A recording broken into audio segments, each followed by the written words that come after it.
3 as x and then calculate. No, mean to say what, Shrestha? 3 as x implies what? You want to say x raised power t. And then what about the derivative for that? You will do what? For x power t?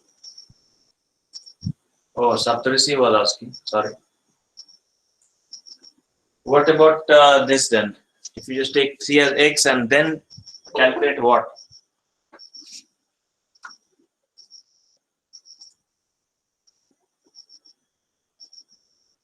Yeah, but that is fine. But then what about that? I mean, what about d by dt of x raised power t? What formula would apply in that case?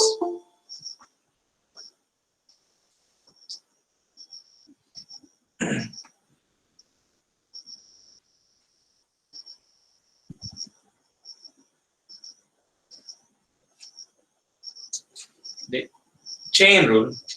How do you apply the chain rule, by the way? How do you apply the chain rule in this case?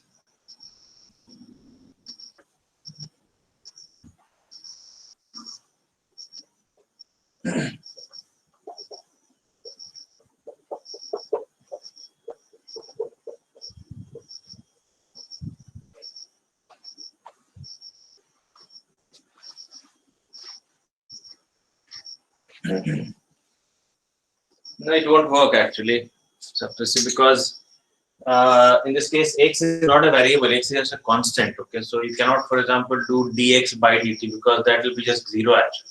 Okay, can't do that. Okay.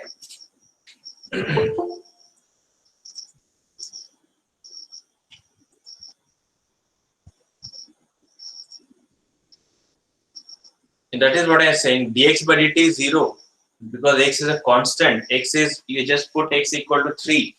The derivative of a constant is what? That is 0 itself, isn't it? It won't work. It will not work. Okay. Yeah, that's fine. So that is why you can't approach that way.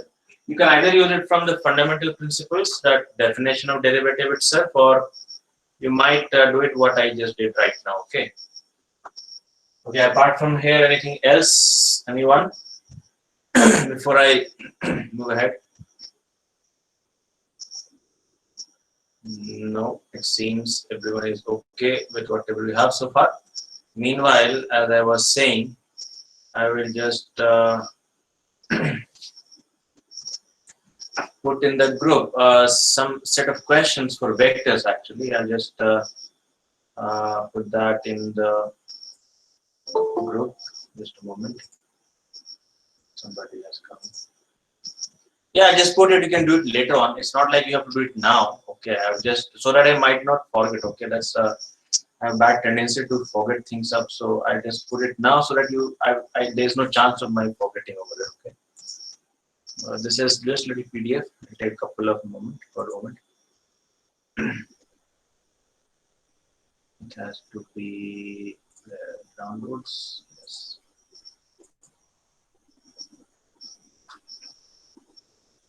Okay. I did that, but this time there is no answer by the way, so I have to just again wait for some times.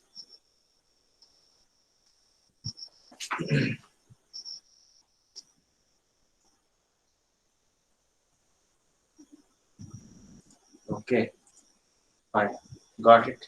Great. Can do it later on, not now.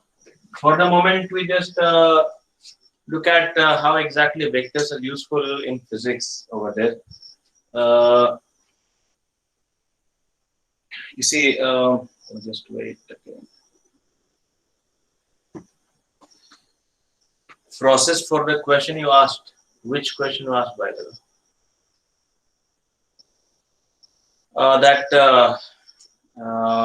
spherical, hemispherical thing. Okay, I'll reply that later on, by the way. Okay, after this particular thing. I think that is okay, I believe so. I will still check it out. Okay. Wait for some time after class and just ask it. Okay. Okay, fine. Coming back to last, what we were doing last time. I hope everybody is at least a bit. Yes, I will only do the basics, by the Shubhankar. I cannot do the entire vectors. Okay, that's already a separate chapter in maths later on class 12 actually. I cannot do all the vectors, but what I'll do is basically, if we encounter some more things, I will just tell you that one side by side. More importantly, what was required so far was a little bit of introduction regarding vectors, so that we are not entirely alien to that, and that we have done. We at least know some of the basic operations. We know, for example, the operation of addition, subtraction, and so on. Last class we didn't do much. Labrata, we just did some vectors. Okay. Now, what is or why vectors are important is basically when I want to describe motion, which happens in more than one dimension. Then vectors they become very, very useful. Obviously, we can describe motion by using vectors in one dimension as well. But in one dimension, we don't require all the powers of vectors actually. Just the components will be enough. But if you go over to more than one dimension, then vectors becomes quite useful, or they become say they are quite handy in that case over there. Fine. However, before I go over to motion in two dimension in general, basically implying the projectile circle over there, the little thing that we have to consider that deals entirely with the idea of the addition and subtraction of vectors, and that is the idea of the relative motion over there. Okay, well, at least it is known that motion is always relative. We already described the motion of objects with respect to something, some other things. Fine. So definitely, motion is technically an entirely relative idea. Okay, so nobody is. Say if somebody says okay, something is stationary, then that person may be correct. If some other person says that okay, that is moving, that person might also be correct, because they might be say in motion with respect to each other, and therefore they might see differently the motion of a certain object. Okay, before moving over to there again, let's say just look at a couple of things, a couple of terminology that we need to have. First of all, there's an idea of something called the position vector. Earlier, in case of motion in one dimension, we described the position coordinate, which was nothing but the distance of the point from the origin measured in a certain direction, either the positive x-axis or negative x-axis. We can extend this idea to the notion of something called the position vector. Okay, the idea is this: in this case, if I have some particle moving in a plane like this, for example, this is a path. This is the path of an object. The object is moving along this path over there, along this curved path. There we can just take up a point, some point on this plane itself. Obviously, you are free to do that in Sudipta, any problem? So in that case, what happens is if I look at a fixed point which may or may not be in this plane, but usually when you deal with motion in a plane, it is useful idea to consider that point in the plane itself. In a very similar way that when we did the motion in one dimension,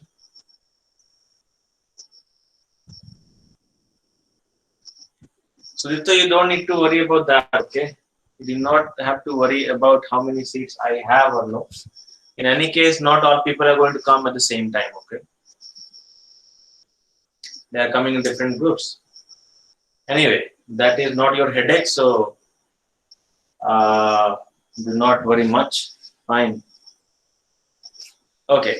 What I was saying is, we did that thing earlier in case of motion in one dimension, where we actually considered the origin to be a point on the line itself in which the particle was moving. In a very similar fashion, in this case, we are going to consider this point O, which is the origin, as a point on the plane itself. Obviously, it can be taken out of the plane as well, but that will obviously make it more complicated. It's easier to take in this plane itself. Once you have taken this point and call it the origin, there's one more thing, by the way. There are two different things. So the one is the idea of reference frames. The other is the idea of a coordinate system. Fine. You should not confuse between them. Normally, we use them interchangeably, but you should notice that a reference frame is nothing but a set of objects with respect to which we describe the motion of other objects. That is the reference frame. It is simply a collection of objects over there. Fine. So, for example, we can take, as far as the motion of the Earth around the Sun is concerned, I can take as a reference frame the Sun together with some distant stars. Fine.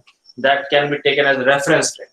On the other hand, if I want to describe, say, for example, an insect, a fly, which is just moving in this room, in the random path over there, I might take as a reference frame the walls and the ceiling or the floor of this room over there, fine. So that is the idea of a reference frame. It is simply a set of objects, okay. On the other hand, if I consider something called a coordinate system, that is essentially a set of axes with a unit of length and a clock, basically. They are taken together in the reference frame to facilitate measurements, fine. So it may happen that in the same reference frame, we might use different coordinate system depending on the situation of the problem.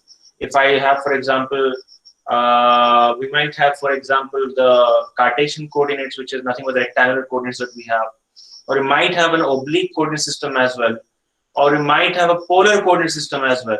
So the point is, in the same reference frame, different kind of coordinate systems can be used. So do not confuse between coordinate axis or the coordinate, what do I say, coordinate axis basically, and the reference frame. They are two different things, okay?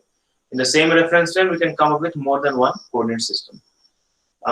Therefore, what I'm doing right now, this O is right now the origin of some coordinate system which I'm not specifying. The coordinate system itself may be polar, it may be rectangular that we know of usually. It may be an oblique system, whatever, doesn't make much difference. The fact is, this point O is some point in the plane, we're going to call it the origin itself. And every measurement will be with respect to this origin. Fine. So what we do is, we define the position vector of a point. This point A, for example, is moving. So we define the position vector of this object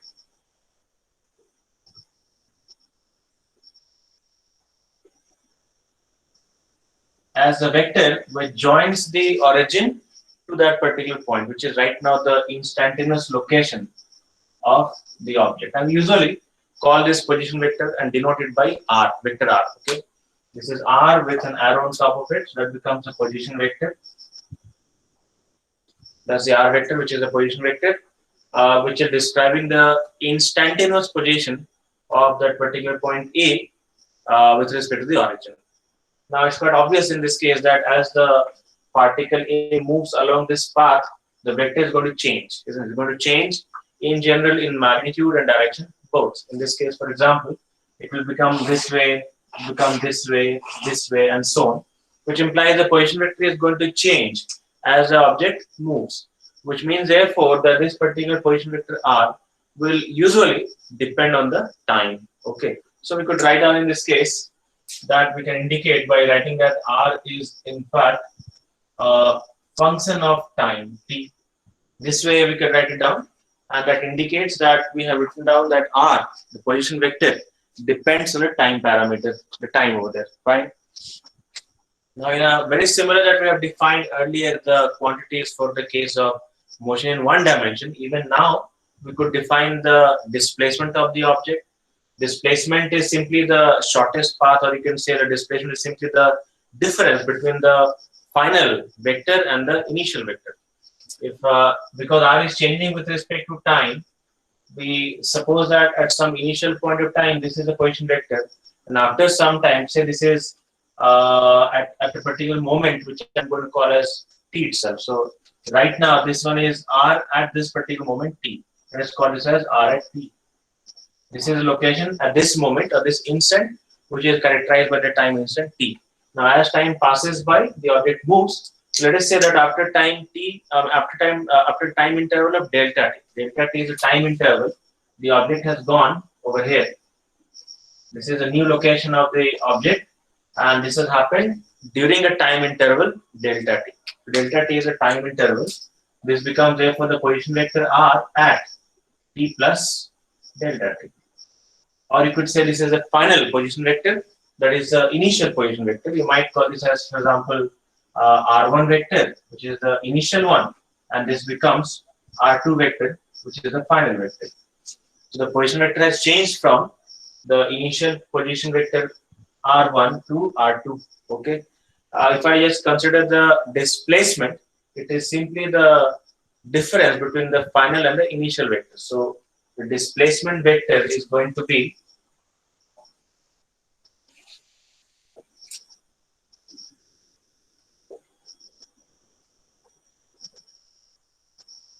displacement vector delta r, we shall use that to denote. It is characterized by the final vector minus the initial vector. In our case, the final vector is r2 vector, which is r at t plus delta t, and initial vector is r1 vector, which is r at t itself. Okay, this one is therefore turning out to be r at t plus delta t minus r at t. This becomes the displacement vector. Now, if you remember, if you just talk about the difference of the two vectors, geometrically speaking, you notice in this case that the difference delta r, if I just bring this rt on the other side, then I get r at t plus delta t equal to delta r plus rt.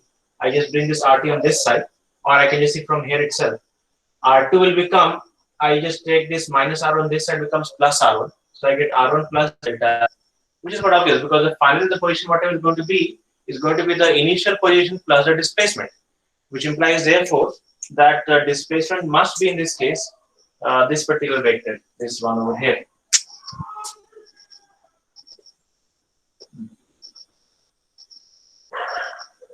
That becomes the displacement vector. This one, the straight line that we have drawn from the point A to A prime, that becomes a displacement. Delta r. This becomes a displacement vector. Okay.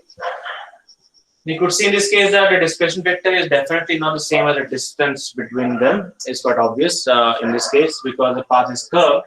So straight segment is definitely less than the curved path in the model. So it's quite obvious.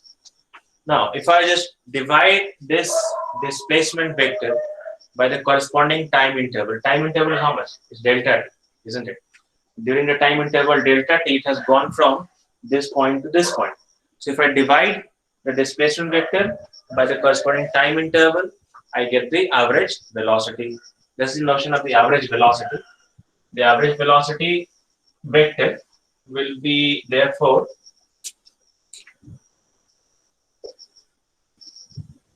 it is simply a generalization of the ideas that we had in case of motion in one dimension actually. Average velocity vector, which I just write down as V average. But this time the difference is I'm using a vector quantity. Last time we just used the components over there. Fine.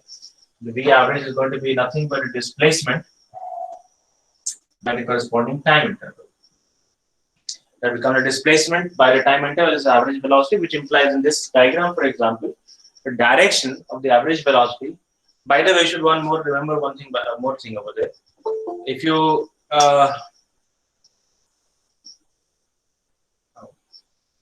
remember, we never use the idea of division by a vector actually.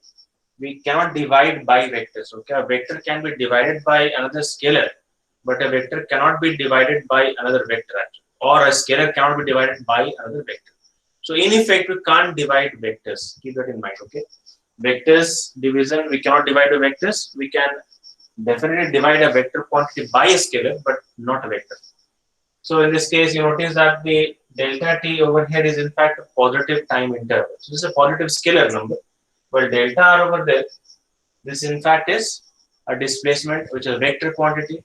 For that reason, the direction of the V average, that direction has to be the same as the displacement vector, isn't it?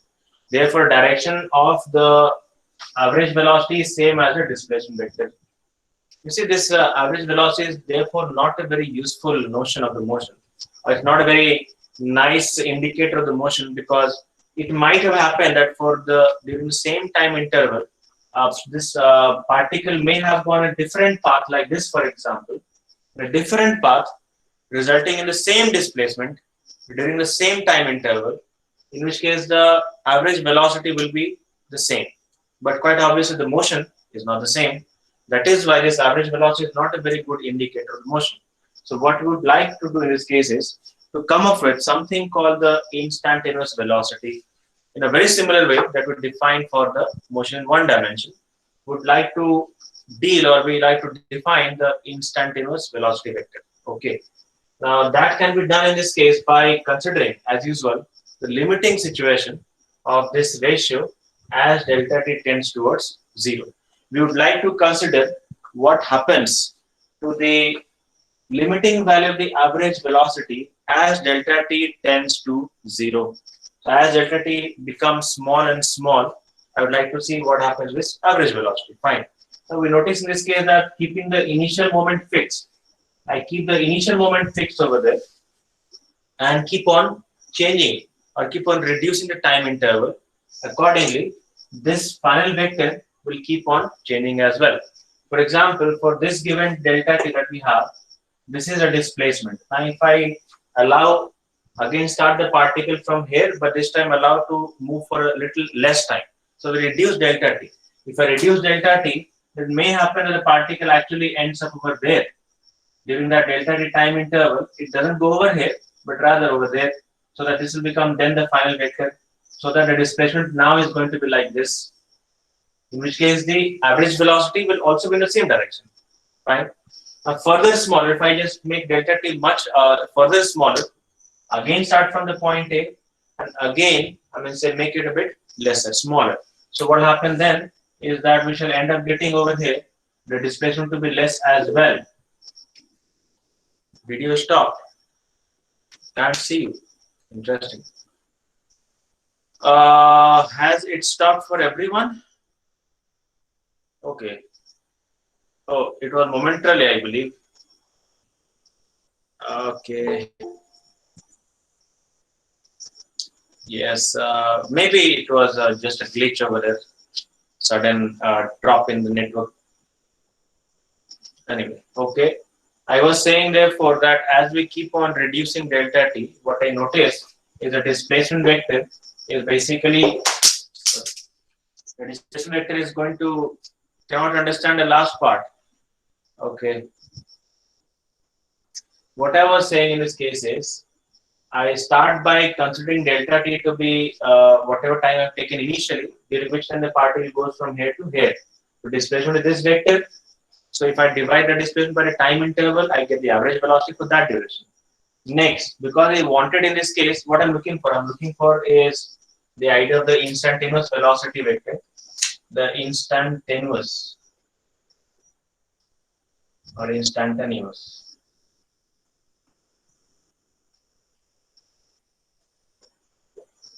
That is simply the limiting case, the limiting situation. I write down limit as we have done this already in motion one dimension by this very similar idea. The idea was to consider V instantaneous, which is nothing but the limiting value, limit as delta t tends to 0 of the average velocity, that is this ratio. That's what we're trying to do. We're trying to look at the instantaneous velocity, which I'm trying to find what is going to be the limiting value of the displacement by the time interval as delta t becomes less and less. Okay. So as delta t becomes smaller, what's happening? You see that we always start the particle right from there. So I just first keep delta t so that the particle goes from here to here, in which case this is a displacement. Accordingly, I obtain a time interval. Again stopped. That's quite weird.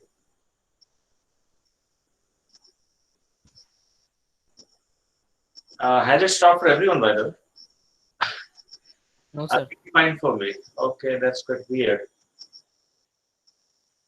So it is happening for Tiasha and Abrati. Both of them have the same problem, by the way. Just wait for a moment.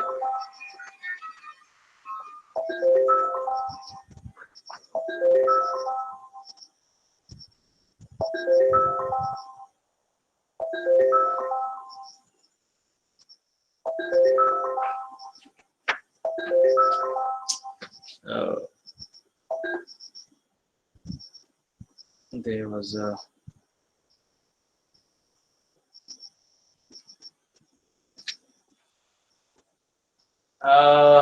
it is fine now. Saptarisi, what about? Video is very hazy. Abhijit as well. Okay, that's a regular story, it seems.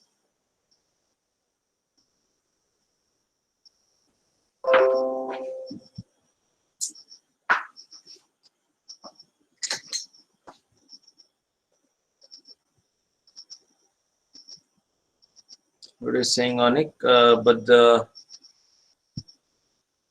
message should not reach us if there's problem. If there's problem, well, maybe the network is a bit slow, so that text can relatively it's easy to send a text by the way, but video and audio, the multimedia will take some more bandwidth. Just a moment.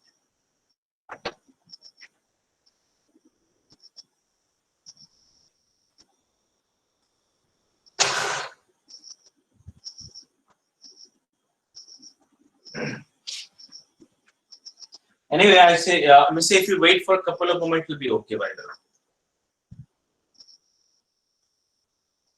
What is oblique coded system? Shubham, oblique systems are basically, you work with a rectangular Cartesian system where the axes are at 90 degrees. In case of oblique system, the axes are not at 90 degrees. They'll be obliquely. Say, for example, the angle may be 60 degrees between them. That's what the idea is. Okay. It depends on what we're trying to do over there. Okay. Okay. I mean, say, is the video has become clear enough or no? Sharing screen might not be. You see, my screen is going to be. I already have shown you. My screen turns out to be inverted by the way. Not a random angle, a fixed angle, but not 90 degree actually, Shubham. It will not be a random angle. It will be some fixed angle, but it will not be not 90 degree. So there's too much of problem if you use mirrors and then that's by the way. It is indeed true that sharing possibly takes up less data, but I do not know. Anik, what is this?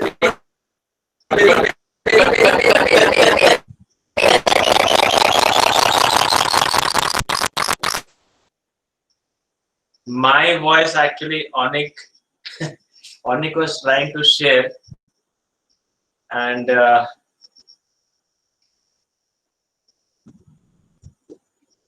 it was yeah.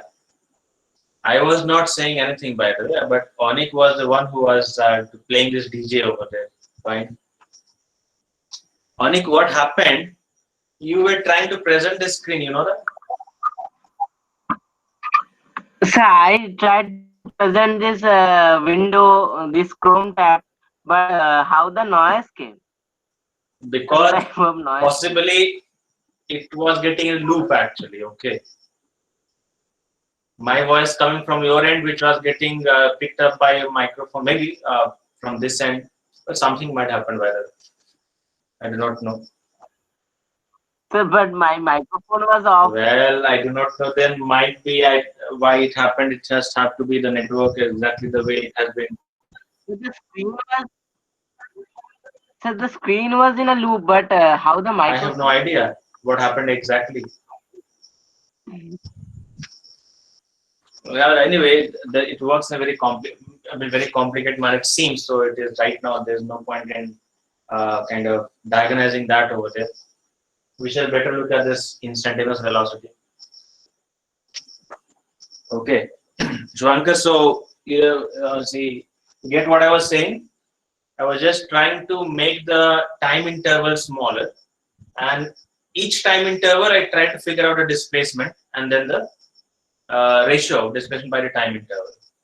In this case, Sir, if we reduce the time intervals, then the distance traveled by the distance, means, no, I require the displacement.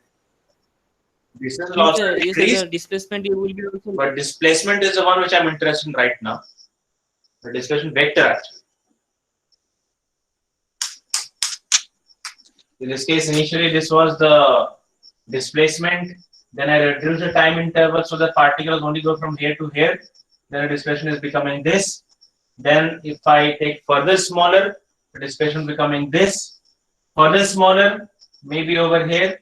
This is the displacement now. Okay. So what I see is that, at least for a smooth path, it so happens that as the time interval becomes smaller and smaller, as time interval becomes less and less, the displacement vector also becomes smaller in magnitude. You see that displacement becomes very, very small like this. It is becoming small indeed. But the point is the ratio might not be. The ratio, because the time interval is also small and the length of displacement also becomes small. So the ratio might not be small in magnitude. Okay, the ratio might not be small. In fact, it may turn out to be a finite number. Okay, that particular quantity, whichever I get, is going to be the required instantaneous velocity. Undefined. Ryan, what is undefined? Repeat again. What is undefined in this case?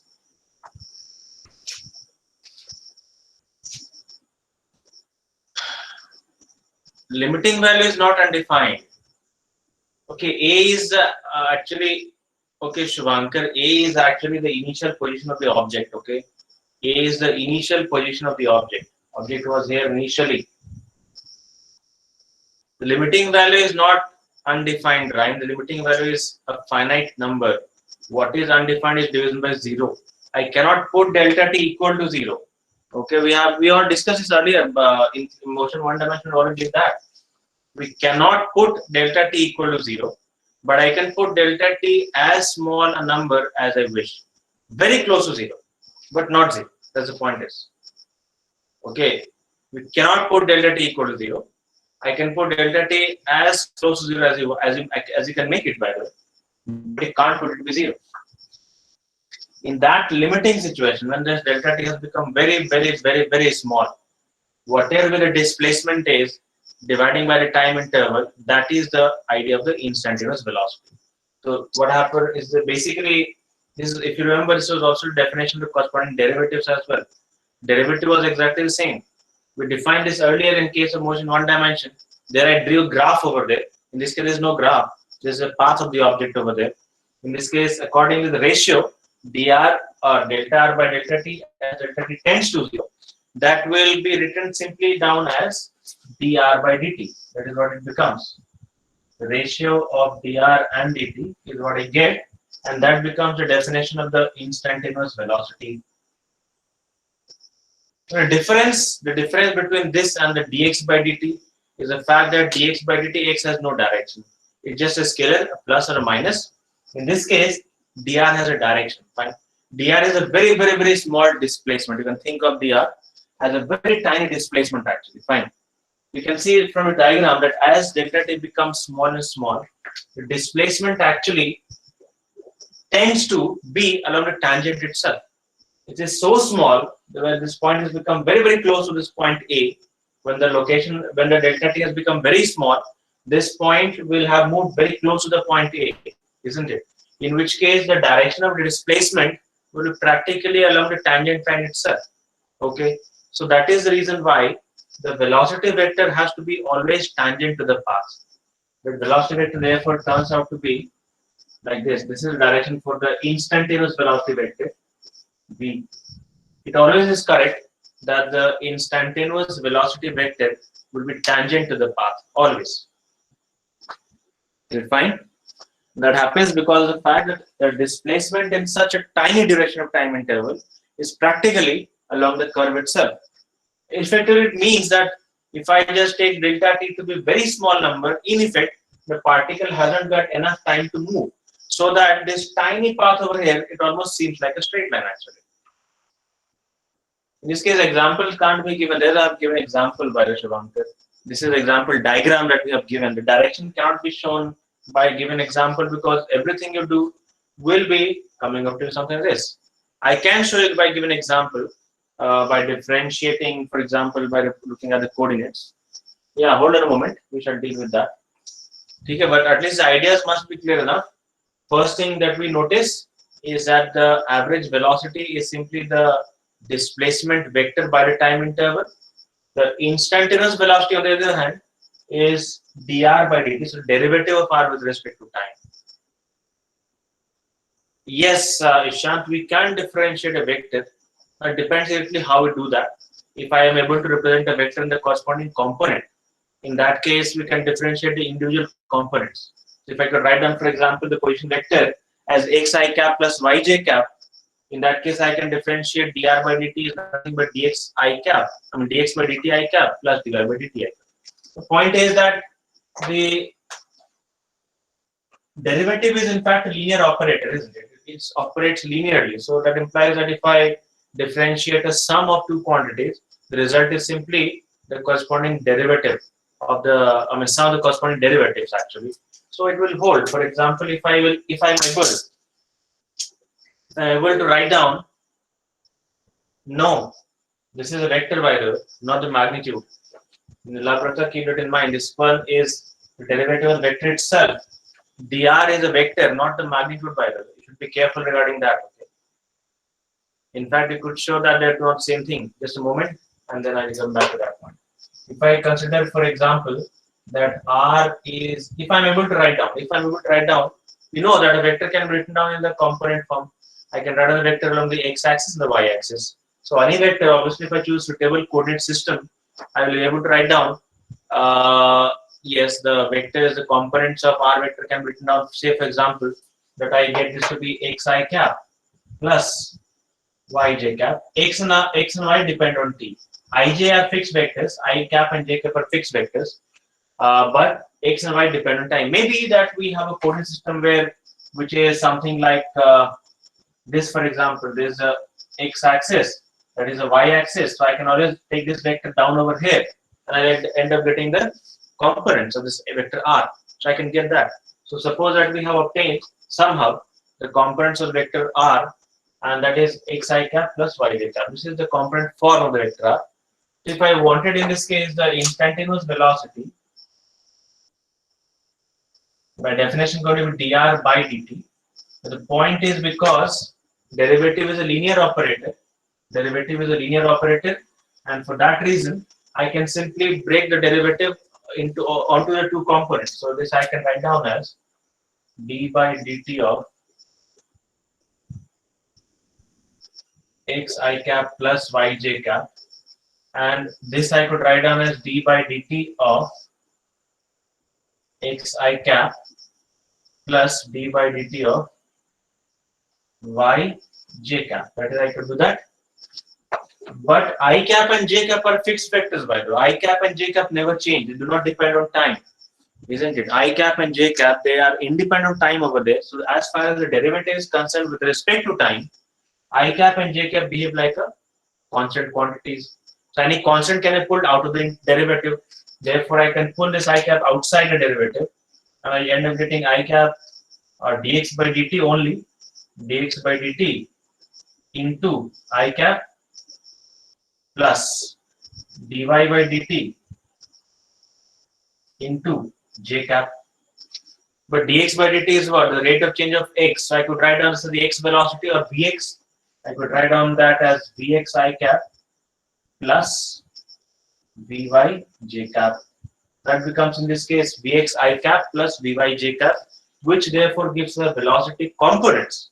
This is the components that I have written down actually. So if I am able to express the position vector r into the corresponding components, in that case I can actually obtain the velocity by simply differentiating the individual components of it, individual components. Okay. Now see, this is a very useful idea by the way. Say knowing the position vector of the particle as a function of time, for example, each of the components, actually I can actually get the path of the particle as well. We can simply eliminate the t parameter to end up getting the x and y relationship that gives us the path as well. Okay, fine, that we should do later on by the way. At least the idea is clear enough that if I wanted to obtain the instantaneous velocity, I have to simply differentiate the position vector. You should, however, be careful that when write down the velocity vector v as dr vector by dt, it contains r vector. It is for 2D motion, it's applicable for 3-dimensional motion as well. It is, in this case, is obviously 2-dimensional motion because happening in the xy plane over there, so that's a 2-dimension over there. But the same idea can be applied in 3-dimension as well. For example, a particle moving in a helix. Helix is a 3-dimensional curve. Helix is something like this, like a spring actually. There's a 3-dimensional curve over there. So in that case, we might have the position vector in terms of 3 components: the x component, the y component, and the z component. So in that case, if I wanted the velocity, I can once again differentiate the individual component and end up getting the velocity along each of the 3 directions. Okay. So once I know the components, I can do it in the general, whether with 2 dimension, 3 dimension hardly matters. Okay, the idea remains the same. Only components are keep basically being added up. So if I look at the other thing which I was trying to be clear about in the definition of the velocity, what I have written down was the, just a moment.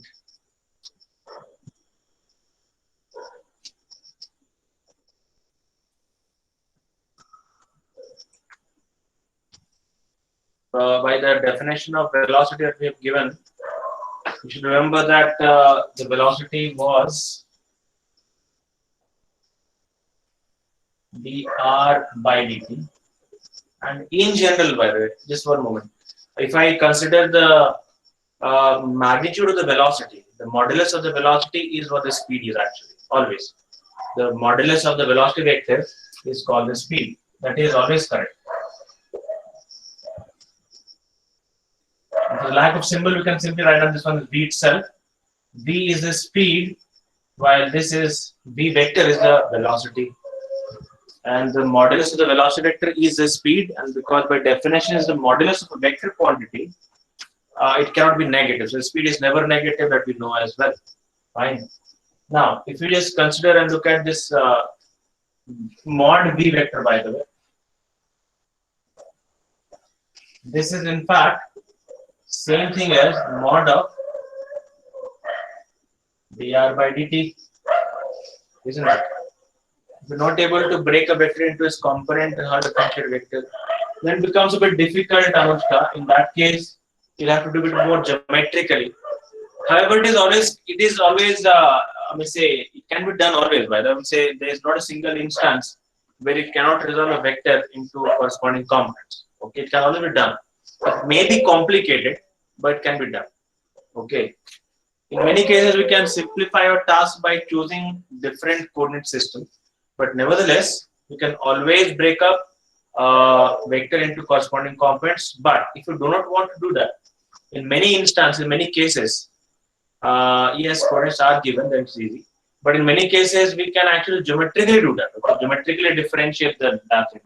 Obviously, that's a bit difficult process. But in the absence of anything, this could be done. And in physics, we can just do a bit of less rigorous. Okay? We might not leave the rigor outside.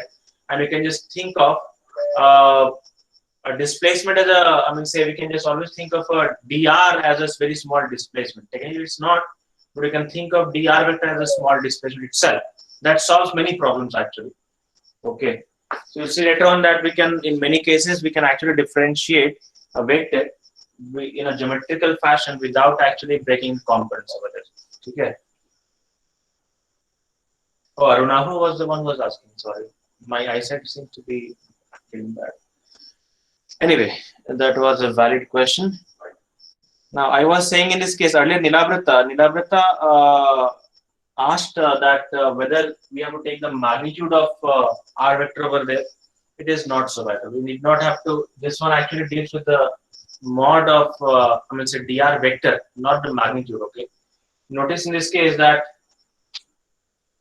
if I consider in general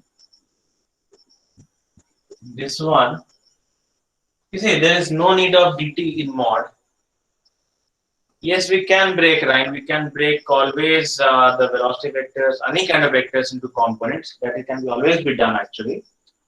It so happens that in many cases, because symmetry of the problem, it might happen that okay, instead of working with the Cartesian coordinates or rectangular coordinates, we might prefer polar coordinates. That may be happening. But yes, a vector can always be broken actually.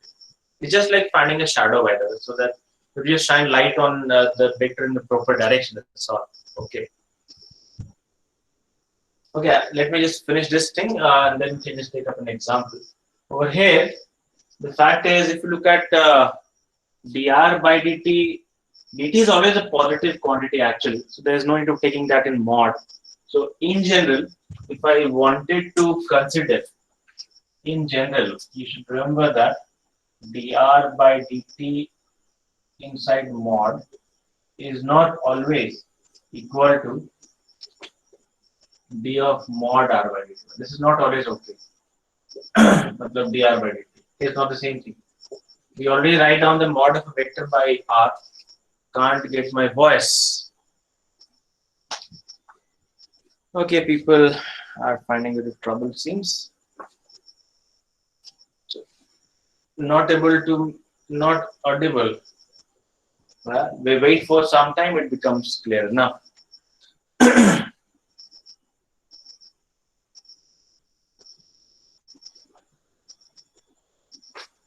Okay, they have lost. Yeah, it is the network which creates a trouble, and then okay, fine. So I was saying that in general these two are not the same thing. Basically, dt is just a positive quantity. So that basically means that in general we do not have this equality valid. This will in general be not correct. Okay, mod of dr is not always the same thing as dr. It will be same in case of straight line. Yeah, I will give an example by the way. Notice this. If I consider, say for example, that an object is moving along path like this. This is the path of an object that is moving this particular path over there.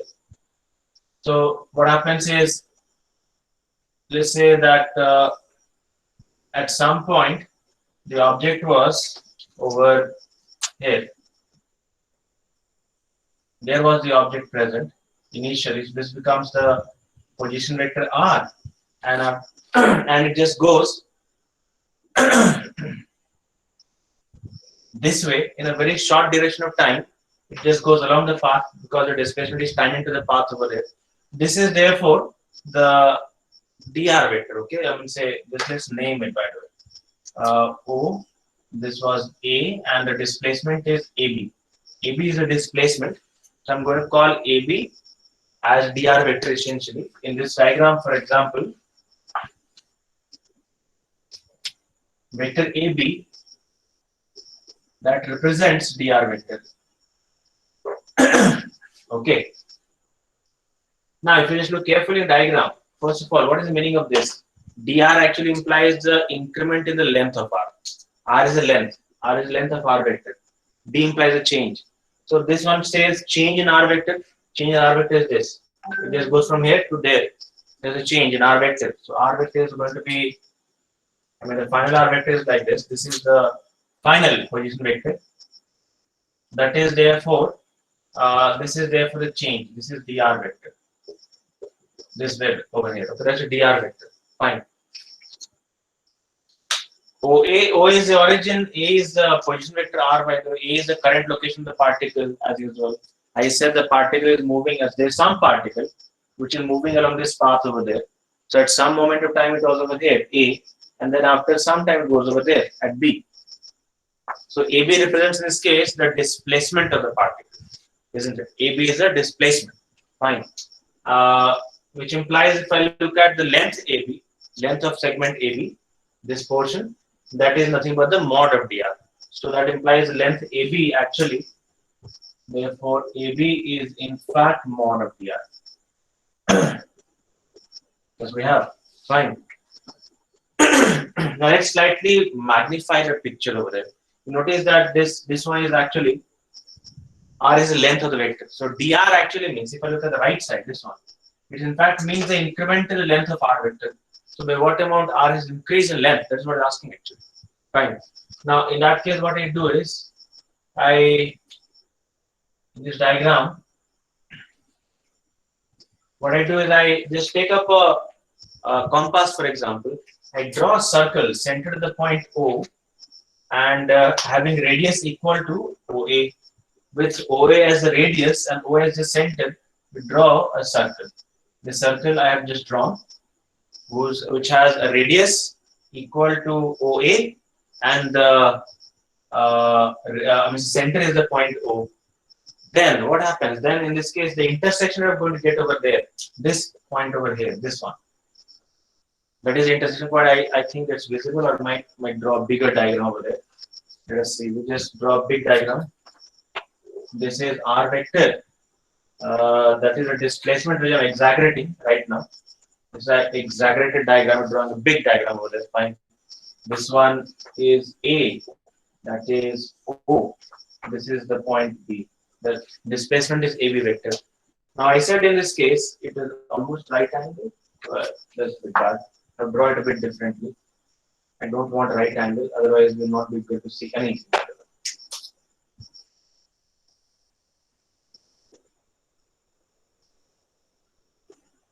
There's vector B. This is our dr vector over there. Fine. There's a displacement dr. As I said already, mod dr is AB length. Okay. Now, in order to obtain, this is the final vector over there. This is the final position vector of the point. OB is the final position vector. OA is the initial position vector. Now, you remember mod, this quantity I was looking for D of mod R or D of R. Same thing as D of R. R is nothing but the length of the vector. I want the increment in the length of this vector. So increment in the length of the vector is what? For that case, I said that I will just take up a center as the point O and draw a circle. Draw a circle like this, whose radius is equal to OA. OA is the radius. I just draw this circle over there. Fine. In that case, if you notice, this portion already is the radius as well, so which implies this is also same as OA. Okay, which implies the length of OA increment is simply this. If I take this point as Q, for example, then QB is the increment in the length. Okay, which implies therefore that this one, if I consider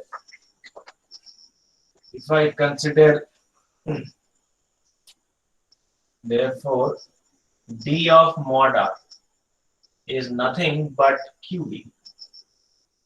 It's an increase in the length of R. Fine. We are actually trying to show, Ryan, that in general, mod of dr vector is not same thing as D of mod R. So we get from this diagram that D of mod R is in fact this length, QB, while mod of dr is this length. So definitely they are not the same thing, in this case at least. Okay, we can see from this diagram easily that mod of dr, which is this one, is not actually equal to this, which is nothing but D of mod R. Fine. That is what we have shown from here.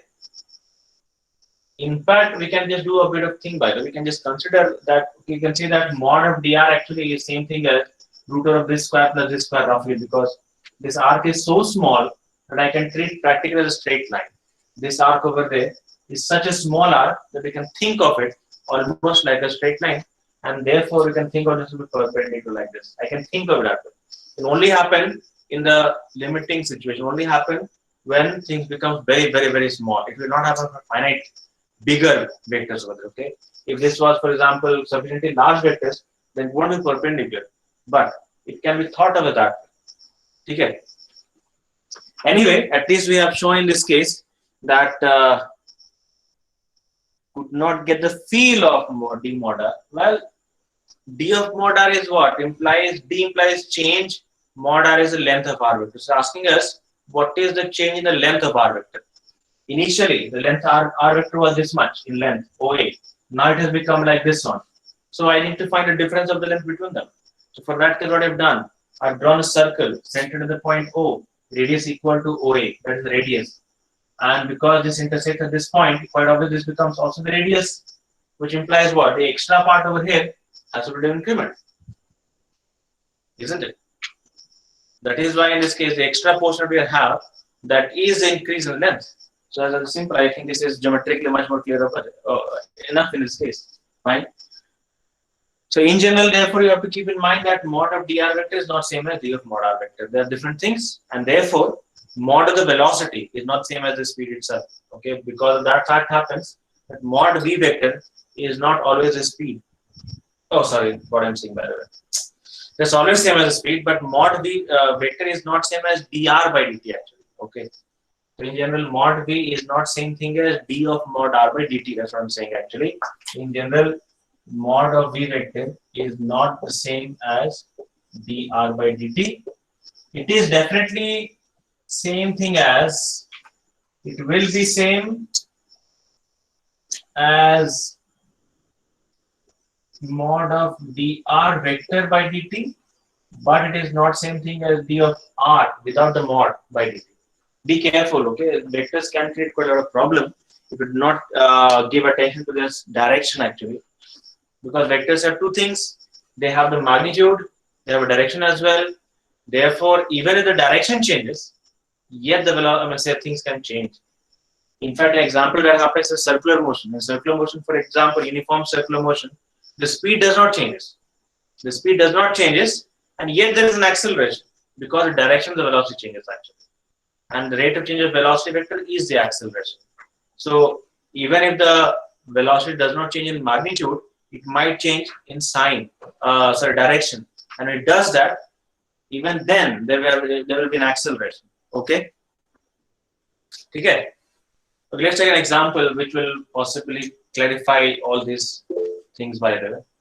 Hazy. Wait for some time, it will hopefully become fine.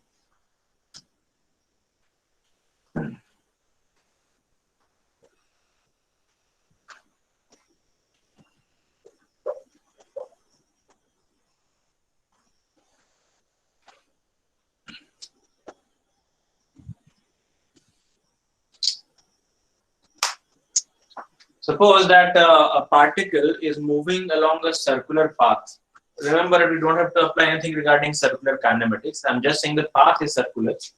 The object is moving along a circular path like this, a semicircular path rather. It just so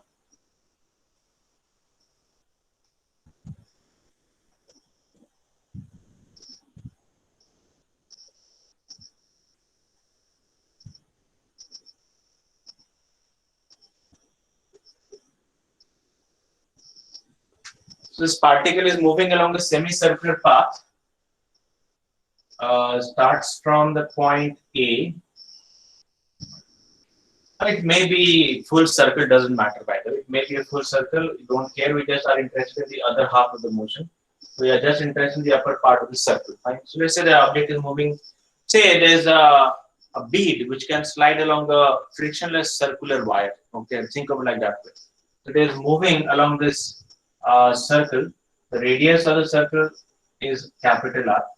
The capital R is the radius of the circle, and this object goes with a uniform speed, okay, along this direction. This object goes with a uniform speed along the circular path.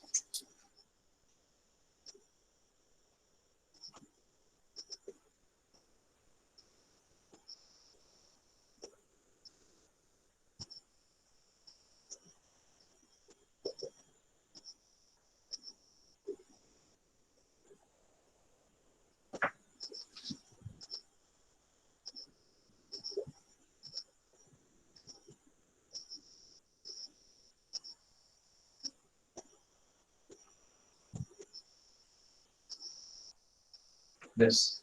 So particle moves along a circular path. I hope you can read the handwriting. A particle moves along the circular path of radius capital R with a uniform speed. Okay. It goes from A to this point is at right angles, which is B, then this point is C. So first of all, for the no implies what? Some problem again. Easy. Okay, wait, by the way. Many people find it not hazy, some people find it hazy. What to do? Wait for some time, hopefully it is clear. Okay, I'm just reading the question. Or maybe I'll just take up a snapshot and post in the group over there. Just wait if it is not clear enough.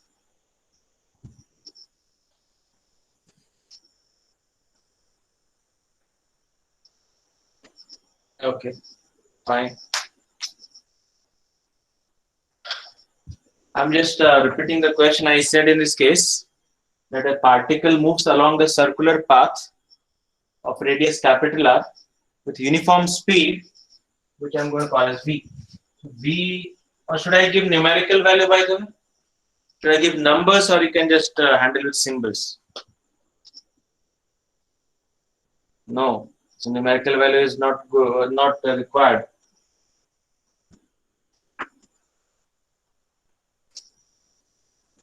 Okay, no problem. Let's deal with some symbols over there. At least they are easy to deal with instead of working numbers for the moment. So we have in this case a particle moving along the circular path with a constant speed v. V is a speed which is constant. We need to figure out, first of all, yes, we give a generalized result. Determine the magnitude of, or magnitudes rather, the magnitudes of the average velocity,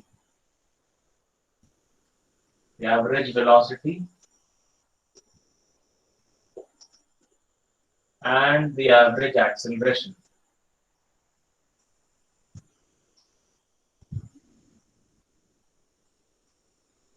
The average velocity and the average acceleration.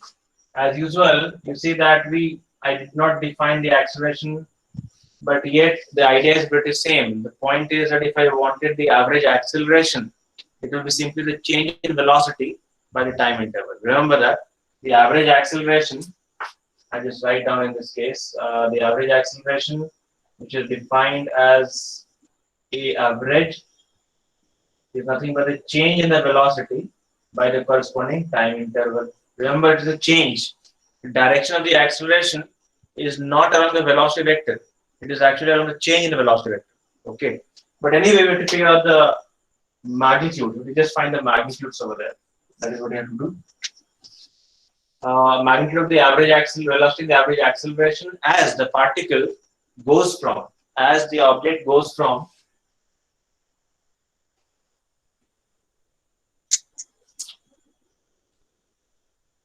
look at that point is A over here. As the particle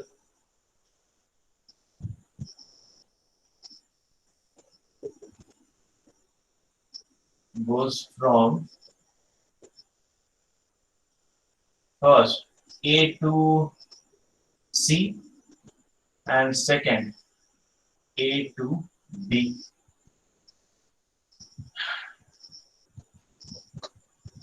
Anik, is it hazy? Even now?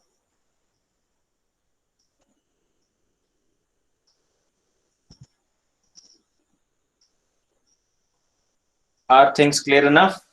Not clear enough?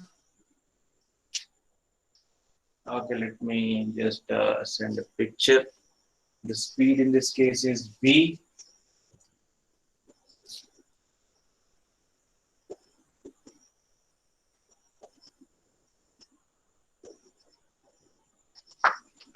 Little bit hazy. Let me see.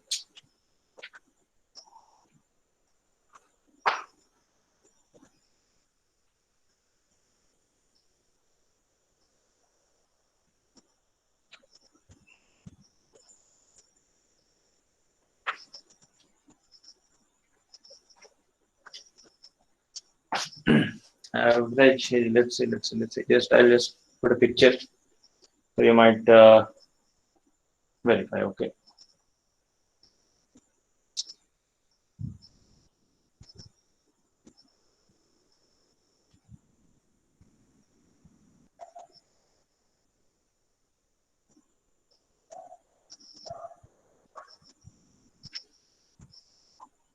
Okay, so I just uploaded a picture of this situation. What I've written above, this one, uniform speed v.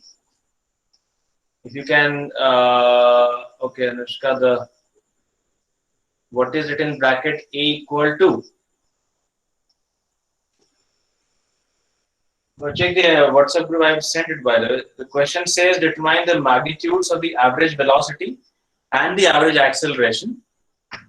The average acceleration by definition is delta v, the change in velocity by the corresponding time interval. First statement of the question, it says that the particle moves along a circular path of radius capital R with a uniform speed v. Fine.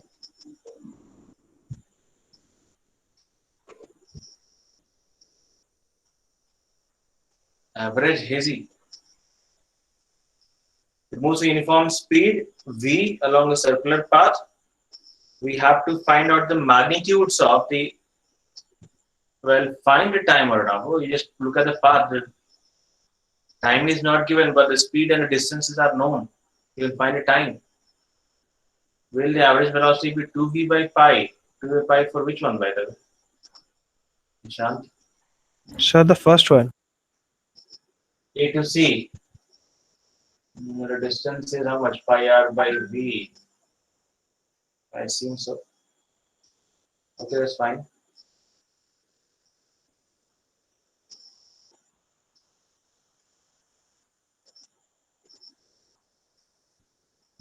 A to C, okay, fine.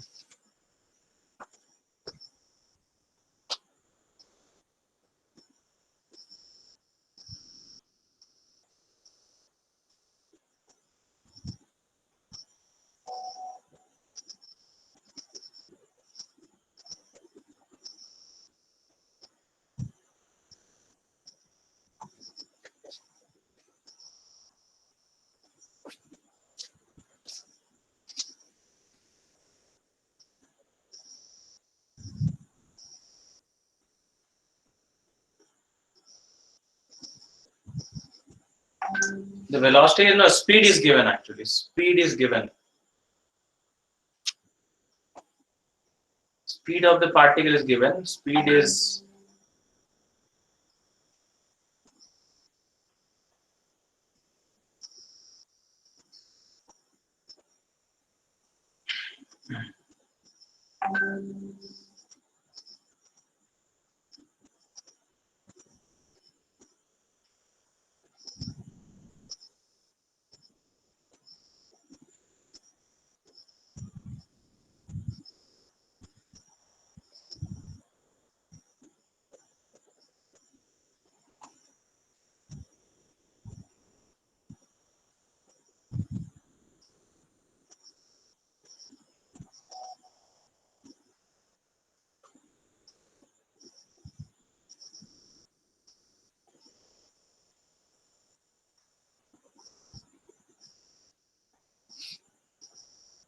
how I am v by pi. What is that? Anik, v by pi. No, that is not okay. For A to C, the magnitude of the average velocity implies we have to look at the displacement magnitude by the corresponding time interval. So it will be 2v by pi actually.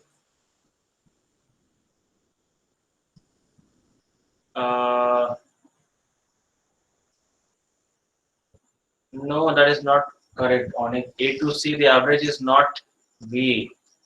The A to C, the answer has to be 2v by pi. Okay. Nishant, your answer. Where is that? A to C. Yeah, that is fine. Nishant, you wrote down. That is fine.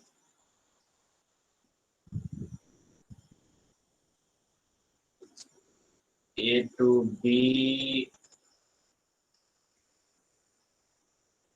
The time is pi by 4.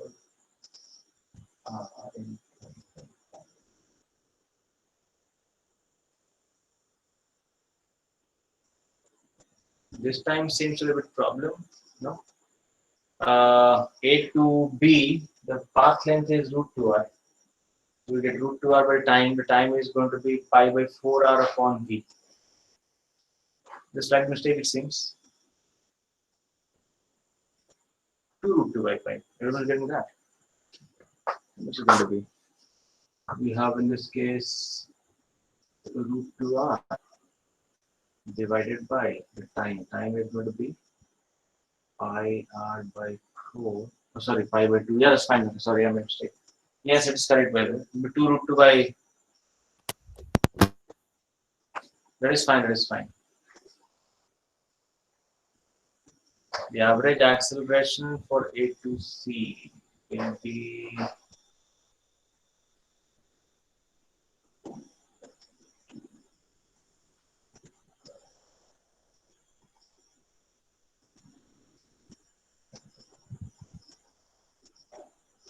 that is fine, Rahul. It is correct.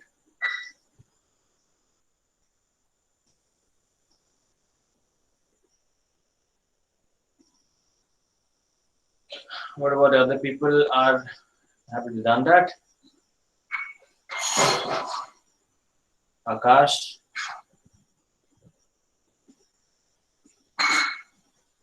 Atul, Ayush is there. Confused. What's the confusion?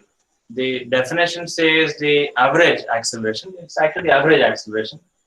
The average acceleration has to be. Yes, B is the midpoint actually. B is the midpoint.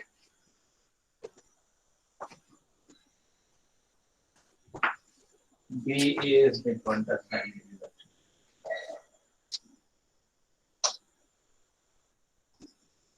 V average 2B by pi and V average is what for second one?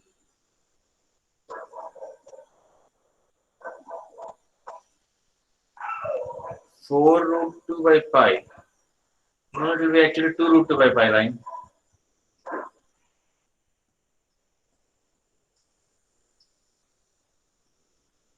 Line to be 2 root 2 by pi, not 4 root 2 by pi. For the part A to B, okay. Yes. A to C is same as Rahul Onik. Your acceleration for A to C is fine.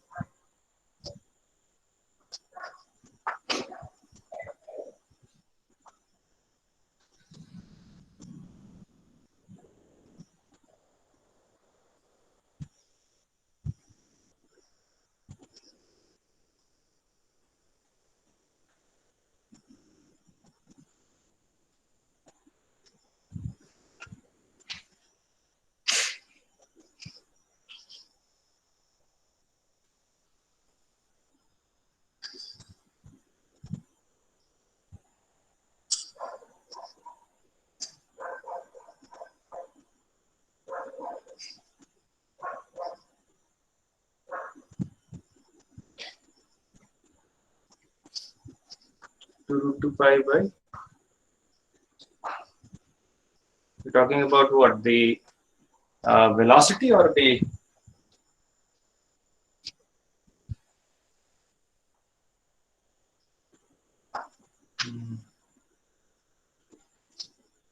your one? Onik. Where is your answer?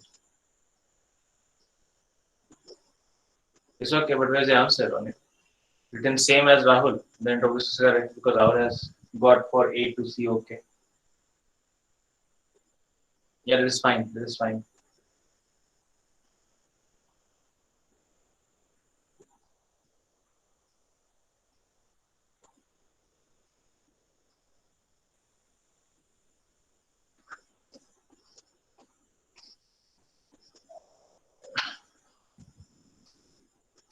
Ryan, for which one? I said, yeah, you have written on earlier 4 root 2. That's what I said. You wrote down 4 root 2 by pi. Nobody told the V. What about that, brother? The second average velocity is a bit mistaken, Brian. That's correct now. 2 root 2 by pi is going to be 2 root 2 by 2 root 2 V by pi actually. That's correct. The V here, the V was the speed which was given. Onik, what you're saying? Nobody said implies what? It was implication. The things were being talked in a context. It was not out of context over there. No, people have said that. You can see that people have said that. Oh, interesting. Many people did not say that. Tamogno or Kadi, but prior to that, Arnav said that, and you can see Swarnabha as well. So, couple people missed out over there. Yes.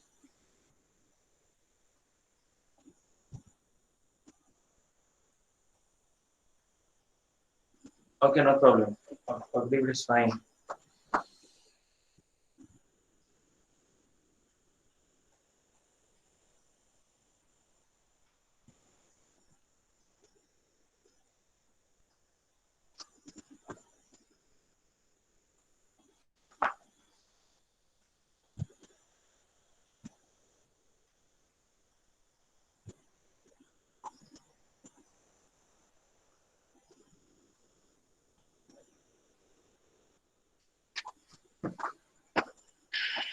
Last one. Last one implies the acceleration. Let's just wait while for some other people as well. Let me ask. Shrestha is here.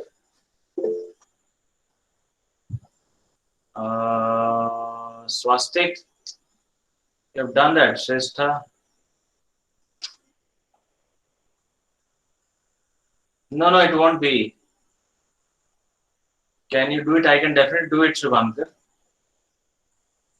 But let me just wait for some other people.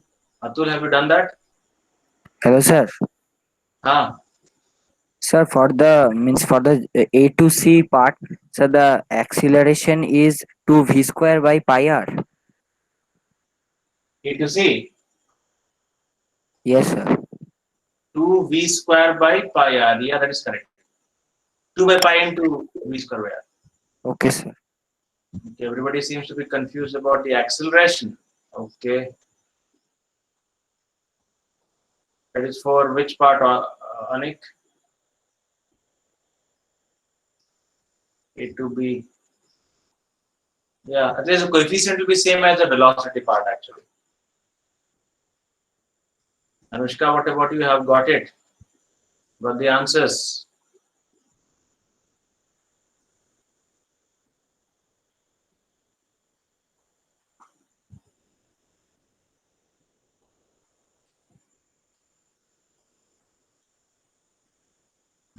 Okay, type all. What are the other people? I haven't got yet response from. Oh, no, there won't be 3 by the way. Rahul, it won't be 3v square, but 3 will not come.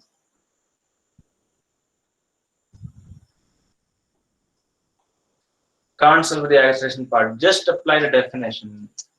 2 sets of answers the same only. Exactly, that's the point is. The answers actually have the same coefficients except for the factor of, in one case will be just v, in the other case will be v square by r. 2v by pi and 2v square by pi r. Okay, the first part A to C. Yes, fine. A to C, the average root 2 pi, just slight mistake. Pi r will be outside. Nishant. 2v square by pi. No, pi square won't come, right? There won't be any pi square. You see that the average acceleration will contain answers which will be multiplied with the same numerical factor as a velocity wave. Only thing it will multiply with v square by r actually.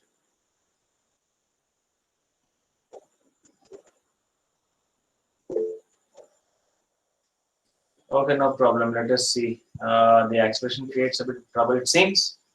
Well, the ideas are simple. The point is the definition for the average acceleration.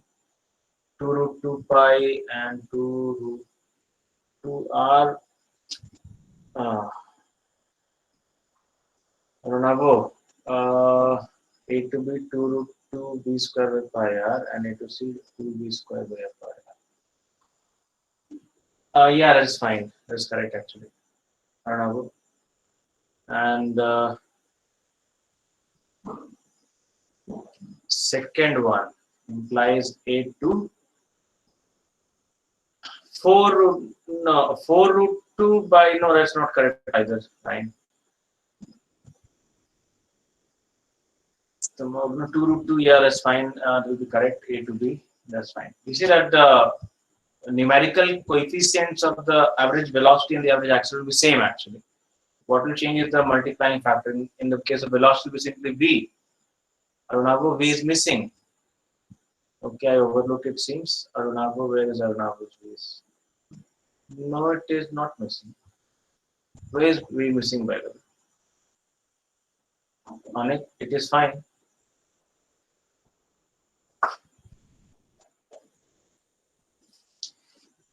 Okay, no problem. Let us see.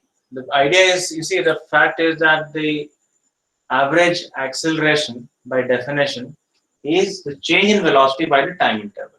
Change in velocity by time interval. Okay, always keep that in mind. We're talking about the average. Yes, I'm solving it, Shresha, don't worry. Remember that whenever we talk about the average quantities,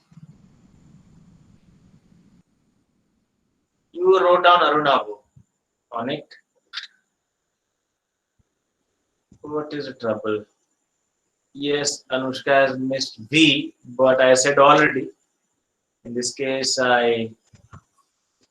yes, because I was just looking at the numerical factors. Okay, fine, no problem. It is okay.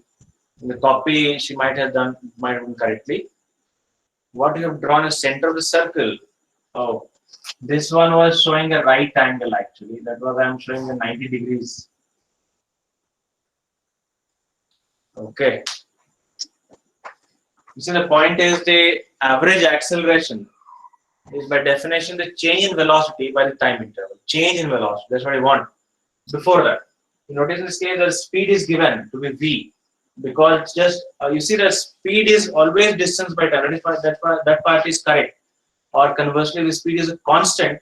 I can find out the time by looking at the usual formula, distance by speed. That will work in this case. It doesn't matter if the path is curved or not curved. If the speed is uniform, I can always figure out the time by looking at a displacement, distance by the velocity, or the other way around. I mean, say if I wanted the speed, it will be nothing but distance by time as well. As long as uniform motion, it will hold. Okay, doesn't matter if the path is curved or not curved. Fine. No, Rahul, it is not.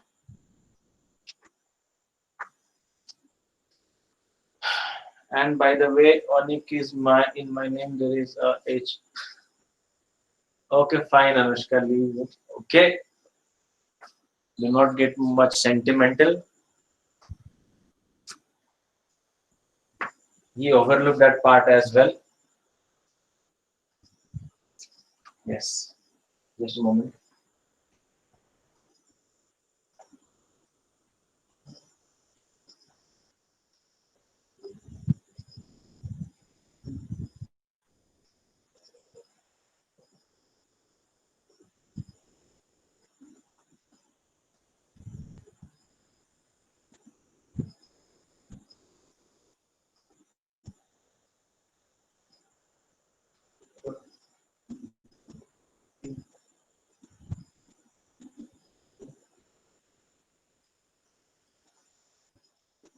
Okay.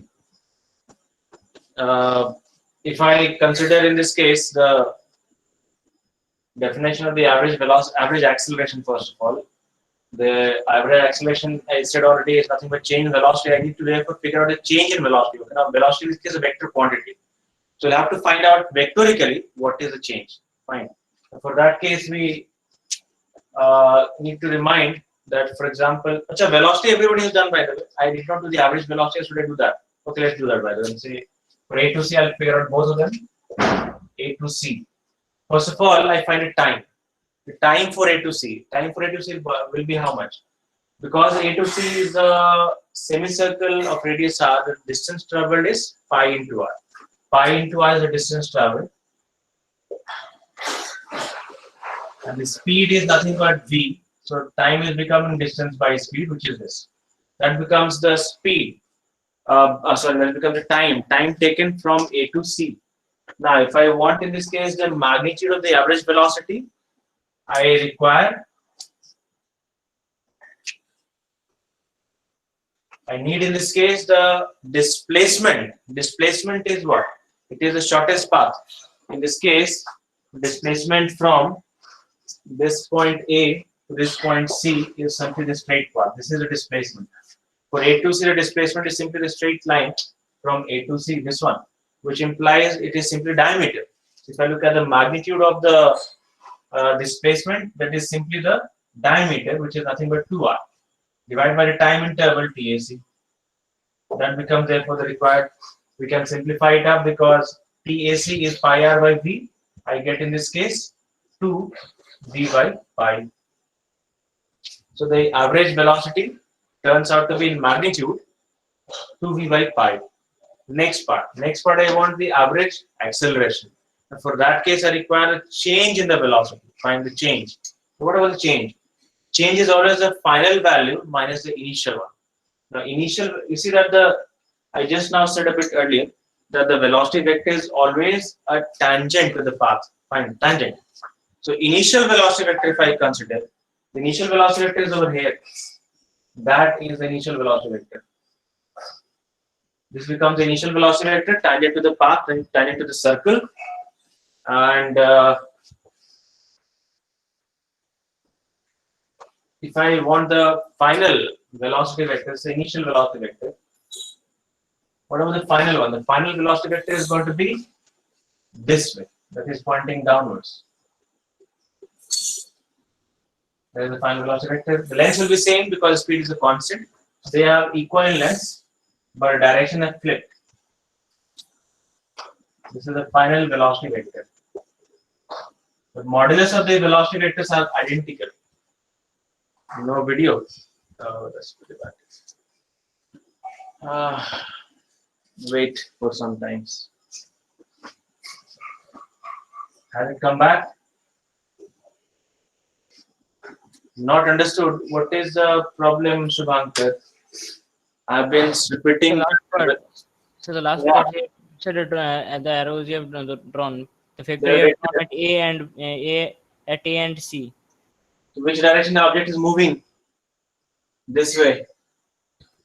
And I Oh, just said some time back that the velocity vector is always tangent to the path. Oh. I'm just doing the first part, Pradeep. Shubhankar, it's okay. Yes. So what I need now is the difference of velocity.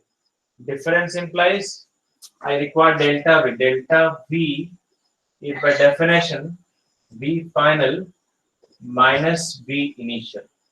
The simplest, do it geometrically. This I can think of as V final plus minus of initial. Think of that way. V final plus minus of V initial. Now, no, I am not starting. I have not started the new topic, or Pradeep. I'm still doing the same two sums over there. I'll just finish it off. I don't think I'll start a new topic today. Shubhankar, because I only want the extreme ones. I require the initial and the final velocity. What I'm looking for the average. That is why I've just drawn the initial and the final one. I have not drawn anything in between because I don't need them. So in this case, if I look at V final is this. That is V final. So V final vector is pointing downwards. That is V final. And what about minus of V initial? V initial is this way. Minus of V initial will be what? Downwards. Minus of V initial will be pointing downwards. So I have to just add these two vectors. Now, how do I add vectors by the? How are vectors added up? Vectors are added by putting them tail to tail of one of them to the head of the other one. The geometrical addition. So I just need to take this vector and put this at the tip over here. If I do this, I just can draw a vector from the tail of the first to the head of the last. So I just put this vector over there. It becomes minus V over here. Okay. So now we just need in this case a vector from the tip of the first one to the head of the last one. That will be the vector sum. In this case, the vector difference. So therefore, I end up getting the change in velocity like this. This becomes then the change in the velocity. This becomes delta V. Okay, for the path A to C, that becomes delta V, and therefore the modulus of delta V becomes how much in this case? What is the magnitude? The magnitude is just the sum of the individual lengths. Because they are pointing in the same direction, I get V. The length of this vector is just V because of speed, and the length of this vector is also V, the speed. Therefore, I get in this case the modulus. Yeah. So I get mod of V vector as 2V. Okay. And therefore, the required average acceleration will be nothing but delta V by the corresponding time interval. The time interval we already figured out. It was pi r by V. So the mod of the average acceleration is nothing but 2V by pi r upon V. That makes it 2 by pi into V square upon r. That becomes the magnitude of the average acceleration for A to C actually. Now, what about for A to B? For A to B, I just need, in this case, from here to here, the time obviously becomes half of the previous one. So for A to B, if I consider A to B, the time in this case will be turning out to be simply half of the previous one. So I get in this case pi r upon 2V, or technically it's pi by 2r divided by V actually. Distance covered is pi by 2r divided by V. That becomes the time taken for this part of the journey. Now, if I just consider the average velocity, the mod of the average velocity for this portion, and as usual, we require in this case the displacement. The displacement is this. That is a displacement. That becomes a displacement in this case, the shortest path, which becomes 2r. Sorry, root 2r. This becomes therefore root 2r divided by the time, which is pi r upon 2v, and that makes it 2 root 2 pi by pi into V square upon r. That becomes the mod of V average. Fine. On the other hand, if I look at the yes, Ishan, that's what I said a bit sometimes earlier. The average, not the average by the way, the instantaneous velocity. The average velocity is not. What have you written down? Yeah, the velocity, the instantaneous velocity vector is always tangent to the path. That's always correct, okay? In any kind of motion, that's always valid. Whether 2 dimension, 3 dimension, 1 dimension, always valid. That is not so for the average velocity, by the way, but only for the instantaneous velocity. Okay? The instantaneous velocity is always tangent to the path. In this case, if I look for the second part, the change in the velocity will be obviously slightly different. Now, this time, this is the final velocity actually. This becomes the final velocity for A to D. Now we can look at the change. The change for this one, R is cancelled out. No, it. Oh, sorry. Yeah, I just wrote down the acceleration part by there. Sorry. Yeah, it's correct. V is what remains over there. And my mistake. This R will go on over there. Okay. Okay, and finally, what I was saying is, if I look at Abhijit, if you're saying something, just wait. Okay. For the next part, if I look at the change is going to be V final minus V initial. So as usual, I consider the vector summation, vector addition. V final is that way.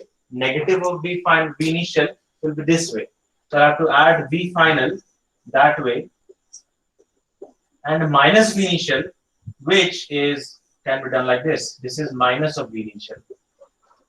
That is V final. That way, negative V initial is this way. I just need to add these two vectors, apply the triangle addition. There's 90 degrees actually. There are 90 degrees. Apply the triangle addition, and we end up getting this. That is the change in the velocity vector. This is therefore the change, delta V. And we see that by Pythagoras theorem, the length is nothing but root 2 times V as well. So the mod of this one, in this case, the average acceleration, turns out to be mod of delta V by the time interval. Mod delta V is nothing but root 2V, and the time interval was pi r by 2V. So once again, it becomes 2 root 2 pi by pi into V square upon r. That's what we get in this case. In fact, this could be done for any point of time. By the way, if I just go from here to here. Sir. Yes, Shivankar. Sir, what you've written there, root 2v by pi r by. What do you think? What do you think? I divided the time from A to B. How much was the time? 2v. That is 2V. Yeah, that's it. Okay. Yes, sir. Okay. Is it fine for all of you, by the way? How exactly has been done? You see, always keep in mind that when we deal with vectors, keep the direction into part over. Where did the pi go in delta V? Delta V pi has gone where? Where it's gone, by the way? Why should delta V contain pi? Delta V, why should contain pi? Delta V implies a change and doesn't contain pi. The change is basically the difference of this vector and this vector. This one minus this one. This one is that way. So negative will point this way.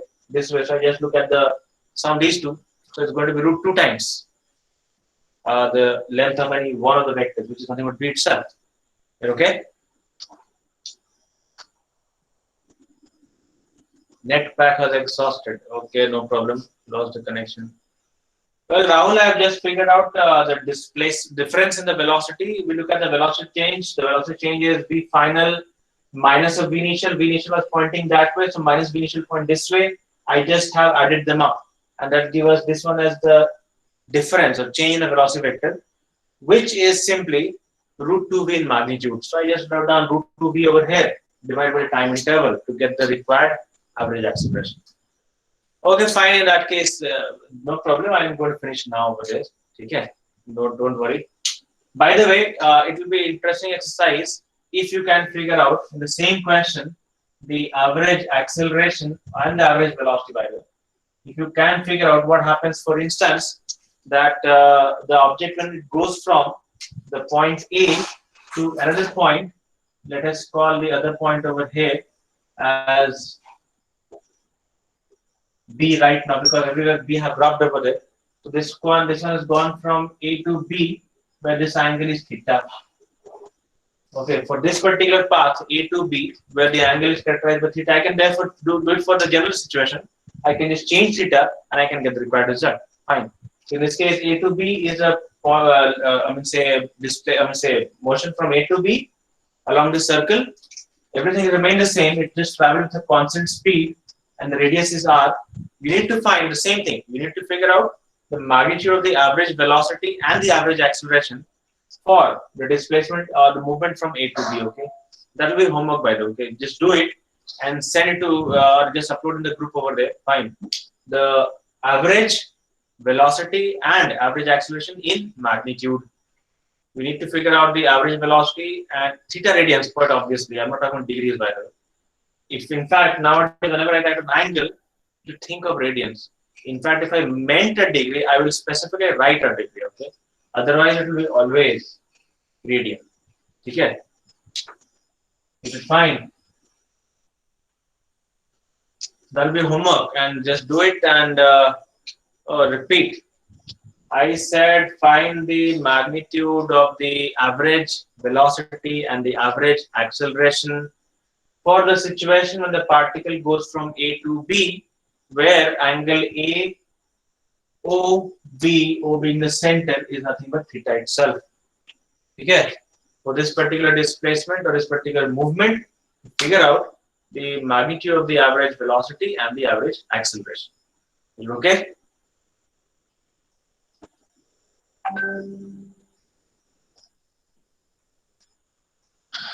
Okay, I hope it is okay for all of you. That will be all for today. We can finish now. Next time we shall start the relative motion over there. I just thought I will do that, and after next class I will have to give a bit of, depending on what is the update on your exams, by the way. The classes will be okay, fine. Yes, Sonic. Ryan, I said it's radian. Sir,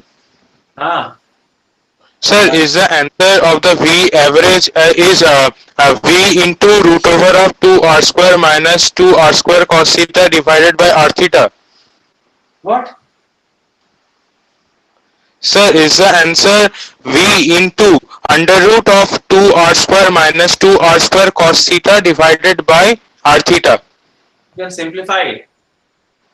Okay, sir.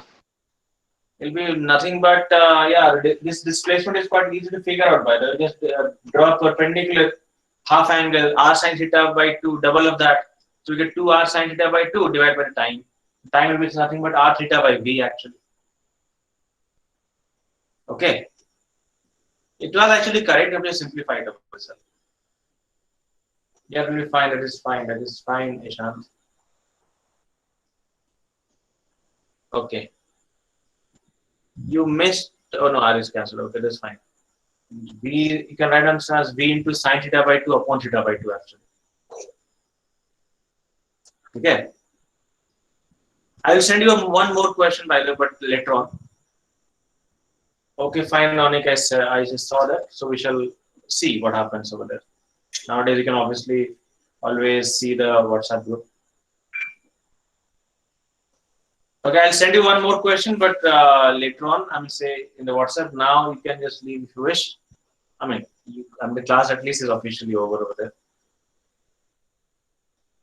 Is it CBSE's decision? What has ICSE to do with CBSE? Tomorrow. Okay, let us see what happens. Okay, bye, Shant.